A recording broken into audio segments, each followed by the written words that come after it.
Friends, welcome to PRD classes. देखिए दोस्तों, इस वीडियो के माध्यम से हम लोग एक टेस्ट देते हैं। बहुत छोटा टेस्ट होता है दोस्त, 10 प्रश्न केवल होते हैं दोस्त। और आपको क्या करना होता है, आपको एक प्रश्न पे 5 सेकंड का टाइम दिया जाता है और उसको 5 सेकंड के अंदर ही आप लोगों को आंसर बताना होता है। और एक छोटा सा और काम करना होता है कि कमेंट बॉक्स में कमेंट करके बताना होता है कि 10 में से आपके कितने कुल प्रश्न सही हुए। तो आप यह वीडियो शुरू से अंत तक देखिए, क्योंकि इस समय लॉकडाउन की स्थिति में अपनी तैयारी का आकलन करने के लिए सबसे बेस्ट तरीका है दोस्त, 10 प्रश्न से आपके 30 प्रश्न करीब से करीब तैयार हो जाएंगे। तो आइए देखते हैं इस वीडियो का पहला प्रश्न। तो इस वीडियो का पहला प्रश्न है दोस्त कि निम्नलिखित में से कौन सा बल का मात्रक नहीं हो सकता। इसमें से हमको बताना है कि बल का मात्रक कौन नहीं है दोस्त। तो इसमें से आप लोगों को टाइम मिलता है 5 सेकंड का। 5 सेकंड आपका टाइम शुरू होता है। आइए,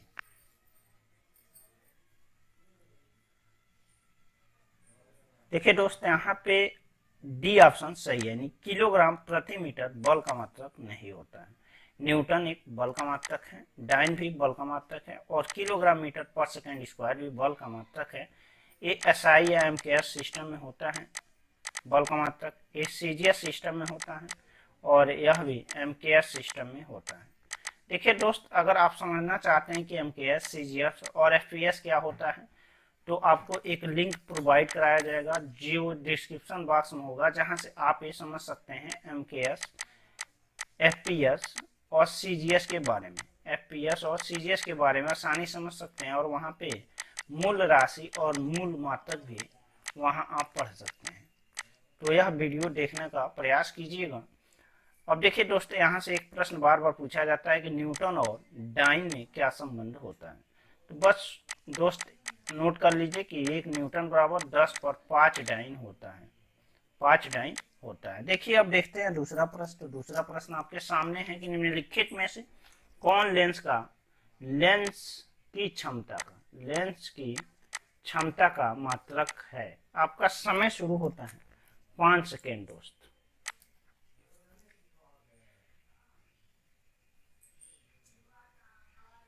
देखिए, यहाँ पे लेंस की क्षमता का मात्रक डायोप्टर है, यानी कि बी ऑप्शन सही है।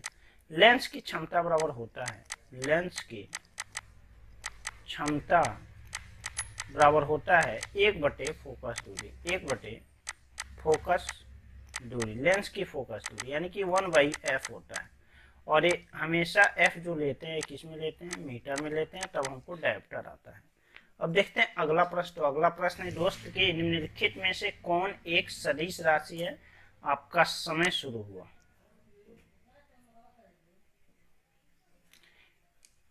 देखिए दोस्त, यहाँ पे विस्थापन एक सदिश राशि, यानी कि डी ऑप्शन सही है। यहाँ पे शक्ति एक अदिश राशि है, दूरी भी एक अदिश राशि है, और द्रव्यमान भी क्या है, एक अदिश राशि है। भौतिक राशियां 2 प्रकार की होती हैं, एक होता है अदिश और एक होता है सदिश। आप अगर हमेशा वीडियो देखते होंगे तो अदिश और सदिश जानेंगे क्या होता है। मतलब जिसको दिखाने के लिए परिमाण और दिशा दोनों की आवश्यकता होती है उसे सदिश राशि कहते हैं, और जिसको केवल परिमाण की आवश्यकता होती है उसे अदिश राशि कहते हैं। सदिश राशि को हमेशा हम एरो से इंडिकेट करते हैं। जैसे अगर 5 मीटर लिखा है और उसके ऊपर एरो है, तो इसका मतलब ये हो गया कि ये विस्थापन 5 मीटर है। अगर केवल 5 मीटर लिखा है तो इसका मतलब ये हुआ कि ये दूरी एक अदिश राशि है। मतलब 5 मीटर लिखा है तो दूरी होगा। अब समझ लेते हैं कि दूरी और विस्थापन में अंतर क्या है। बहुत छोटा एक अंतर होता है। देखिए दोस्त, दूरी क्या होती है, अदिश राशि होती है, मतलब इसकी दिशा निश्चित नहीं होती है। और हम 3 बिंदु लेते हैं, ए, बी और सी। अगर हम ए से बी पे जाएं और बी से सी पे जाएं तो ये दूरी हम चलेंगे दोस्त, ए से बी तक। मान लीजिए अगर ये 4 है और ये 3 है बी सी, तो AC के मान कितना हो जाएगा, पाइथागोरस प्रमेय से 5 मीटर हो जाएगा। तो जो AC होगा वो विस्थापन होगा। AC बराबर 5 मीटर क्या होगा, विस्थापन होगा। जबकि AB प्लस BC बराबर क्या होगा, 7 मीटर। ये क्या होगा, दूरी होगा। इतनी बात आपको समझ में आई होगी। अब देखिए, यहाँ पे एक आया है शक्ति से। शक्ति की बात करें तो शक्ति का मात्रक होता है वाट। शक्ति एक अदिश राशि है, इसका मात्रक होता है वाट, और इसका एक और मात्रक होता है अश्व शक्ति। अश्व शक्ति भी होता है। शक्ति को हम सामर्थ्य कहते हैं, शक्ति को क्या कहते हैं, सामर्थ्य कहते हैं, और क्षमता भी कहते हैं, क्षमता भी कहते हैं। अब देखिए दोस्त, यहाँ पे वाट और अश्वशक्ति में बार बार एक प्रश्न पूछा जाता है कि अश्वशक्ति और वाट में क्या संबंध है, और ये भी पूछा जाता है कि एक अश्वशक्ति यानी कि एक हार्स पावर इक्वल टू कितना वाट होता है, तो 746 वाट होता है। नोट कर लीजिए दोस्त, बहुत इंपॉर्टेंट प्रश्न है कि 1 हार्स पावर इक्वल टू 700 मतलब 746 वाट होता है, मतलब 746 वाट होता है। अब देखते हैं अगला प्रश्न। तो अगला प्रश्न है कि इनमें से कौन एक मूल राशि नहीं है। यहाँ पे बताना है दोस्त की मूल राशि नहीं है। आपका समय शुरू हुआ 5 सेकेंड।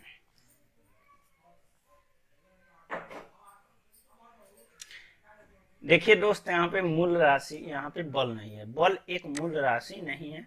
यहाँ से एक प्रश्न बार बार पूछता है दोस्त की मूल राशि कुल कितनी होती हैं, तो मूल राशि कुल 7 होती हैं, जबकि भौतिक राशियाँ 2 प्रकार की होती हैं। ये दिमाग में रखिएगा, अगर भौतिक राशि के प्रकार पूछे तो 2 प्रकार की होती है, और मूल राशि कुल कितनी होती हैं, तो मूल राशि कुल 7 होती हैं। आप उस वीडियो में पा जाएंगे जिसका लिंक डिस्क्रिप्शन बॉक्स में दिया जाएगा।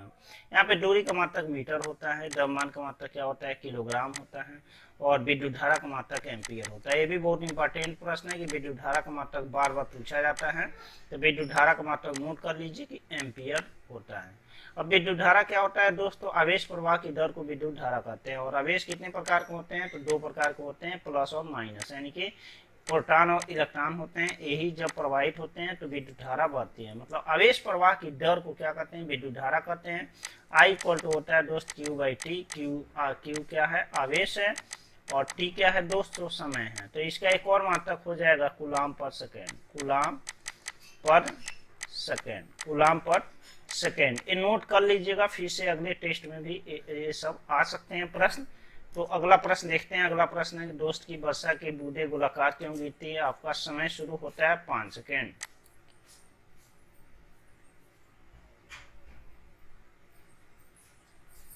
देखिए दोस्त, वर्षा की बूंदें गोलाकार इसलिए गिरती हैं पृष्ठ तनाव के कारण। कारण होता है पृष्ठ तनाव, पृष्ठ तनाव के कारण वर्षा की बूंदें गोलाकार गिरती हैं। अब इसका पृष्ठ तनाव इक्वल टू होता है T इक्वल टू होता है F/L, tension equal to F/L होता है। F न्यूटन मात्रक होता है बल का, बल है F बल है, जबकि T के L क्या है, लंबाई है।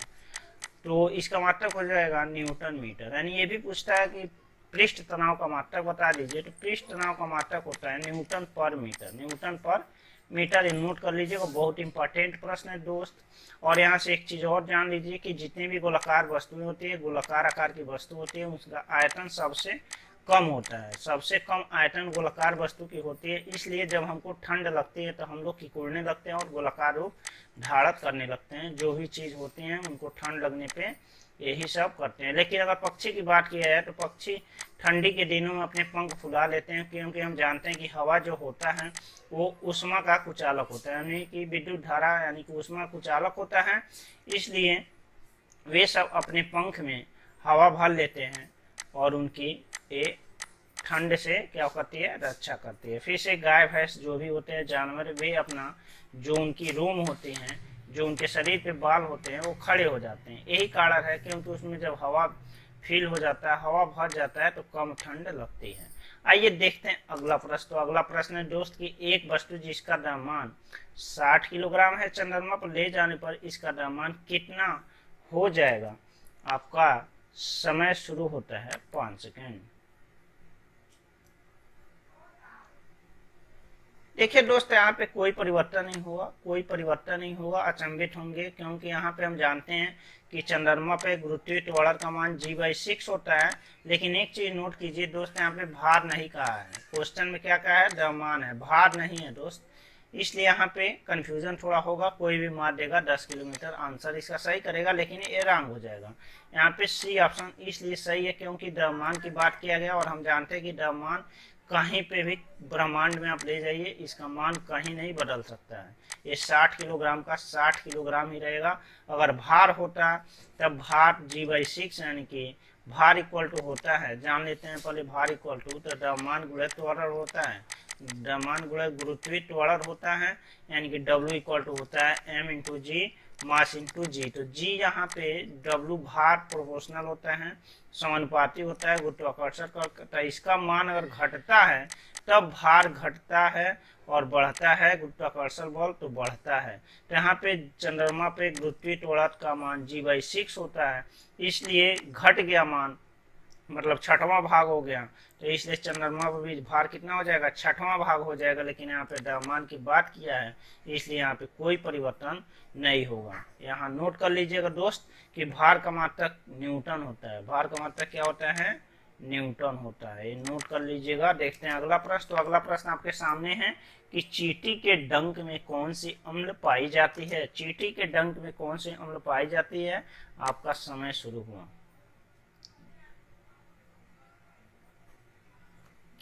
देखिए दोस्त, बहुत इजी प्रश्न है एक तरह से और बहुत कठिन भी है। इसमें फार्मिक एसिड पाई जाती है। जब चींटी डंक मारती हैं तो उसमें फार्मिक एसिड होती है। फार्मिक एसिड के कारण हमको खुजली होने लगती है और वो क्या हो जाती है, स्वेलन, यानी कि थोड़ा बहुत फूल जाती है।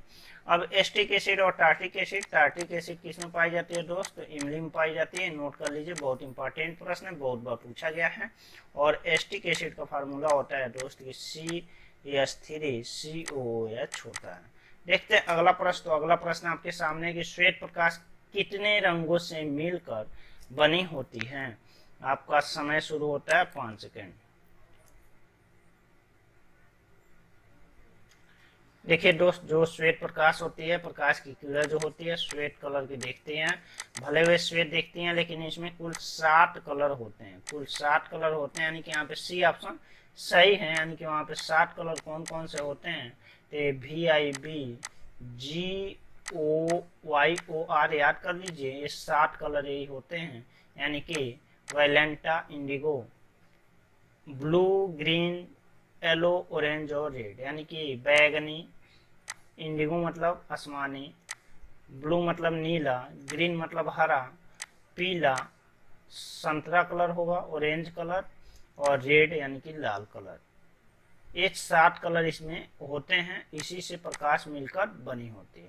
अब देखते हैं अगला प्रश्न। तो अगला प्रश्न है दोस्त की लाल रंग का खतरे का निशान क्यों होता है। लाल रंग खतरे का निशान क्यों होता है। आपका समय शुरू होता है 5 सेकेंड।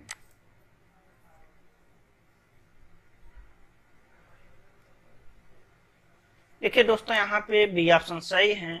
लाल रंग तरंगदैर्घ्य अन्य रंग के, मतलब लाल रंग की जो तरंगदैर्घ्य होती है वो अन्य रंग की अपेक्षा क्या होती है, अधिक होती है, इसलिए बी ऑप्शन यहाँ पे सही है। अभी हम देखें कि प्रकाश में 7 रंग पाई जाती है, VIBGU वहां से आप देख चुके होंगे। आर वाला रेड होता है, यानी कि रेड की जो वेवलेंथ यानी कि तरंगदैर्घ्य होती है वे सबसे अधिक होती हैं, इसीलिए इसका खतरे के निशान में लाल रंग का प्रयोग किया जाता है। अब यहाँ पे देखिए दोस्त, एक आया तरंगदैर्घ्य, तो तरंगदैर्घ्य का मात्रक एंगस्ट्रॉम होता है, और आवृत्ति आया है, तो आवृत्ति का मात्रक अभी देखेंगे, आगे प्रश्न आ सकता है। तो देख लीजिए अगला प्रश्न, और इस वीडियो का लास्ट प्रश्न है कि आवृत्ति का मात्रक होता है। तो आपका समय शुरू होता है 5 सेकेंड।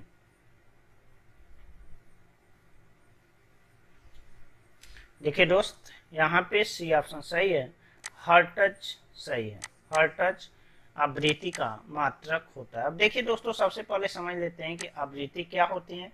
तो बस ये नोट कर लीजिए कि 1 सेकेंड में कोई वस्तु जितनी दोलन करती है उसी को क्या कहते हैं, आवृत्ति कहते हैं, यानी कि कंपन कहते हैं। कंपन क्या होता है दोस्तों, मतलब 1 सेकेंड में जितना कंपन होता है उसी को हम क्या कहते हैं, आवृत्ति कहते हैं, दोलन। जैसे कोई चीज है यहाँ पे फिक्स है और यहाँ पे मान लीजिए कोई बाब लगा हुआ है, तो 1 सेकेंड में जितना बार अपने स्थान से मध्यमान से अधिकतम और यहाँ पे आएगी, ऐसे ऐसे वाइब्रेट करेगी, इसी को हम क्या कहेंगे, आवृत्ति कहेंगे। और एक कंपन करने में जितना समय लगेगा उसको क्या कहते हैं दोस्त, तो आवर्त काल कहते हैं, आवर्त काल कहते हैं। इसके लिए एक स्पेशल वीडियो लेके आएंगे, आवृत्ति, आवर्त काल, तरंगदैर्घ्य, आयाम सब होगा उसमें। तो यहाँ पे आपका सी ऑप्शन सही है। एंगस्ट्रॉम अभी आप देखें कि वेवलेंथ का मात्रक होता है, वेवलेंथ का मात्रक होता है। अगर ये आपको वीडियो पसंद आ जाए दोस्त, तो इस चैनल को सब्सक्राइब कर दीजिए और बेल आइकन को दबा दीजिए कि आने वाली हर अपडेट जानकारी आपको तुरंत प्राप्त हो, क्योंकि आप इस चैनल से जुड़िए और अपनी तैयारी को बेस्ट से बेस्ट बनाइए और परीक्षा क्वालिफाई कीजिए। धन्यवाद।